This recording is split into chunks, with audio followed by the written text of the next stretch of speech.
Big boss Telugu season 9 episode 46లో ఏం జరిగిందో క్విక్గా చూద్దాం.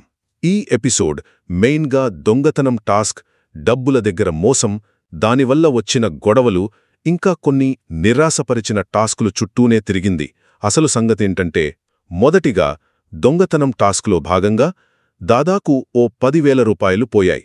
అయితే మాధురి, తనుజ, సుమన్ శెట్టి, దివ్య వీళ్ళు నలుగురు కలిసి కేవలం 6,000 దొరికాయని మిగతా హౌస్మేట్స్తో అబద్ధం చెప్పారన్నమాట. ఈ మోసం చేసి గెలిచిన వాళ్లు ఎక్కువ డబ్బులు తీసుకున్నారు.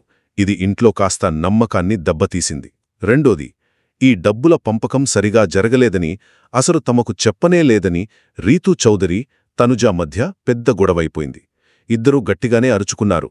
కానీ Tanuja there is a way to talk Ritu అని అరవడం కొంచెం ఎక్కువైంది.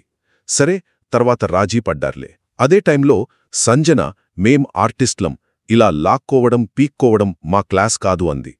ఆ మాటలు ఇంట్లో వేరేలా అర్థం చేసుకున్నారు. ఇక చివరిగా ఎపిసోడ్లో పెట్టిన టాస్కులు, అంటే ఆ పానీపూరి టాస్క్, ధమాకా కిక్ అని కాలు పైకెత్తే టాస్క్, ఇవన్నీ చాలా సిల్లీగా అనిపించాయి.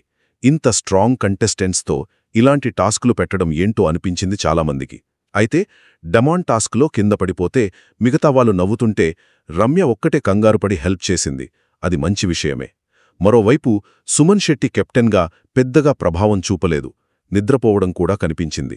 మొత్తం మీద చూస్తే ఈ ఎపిసోడంతా మోసాలు, గొడవలు, ఆటతీరుపై అసంతృప్తితోనే గుర్తుండిపోతుంది.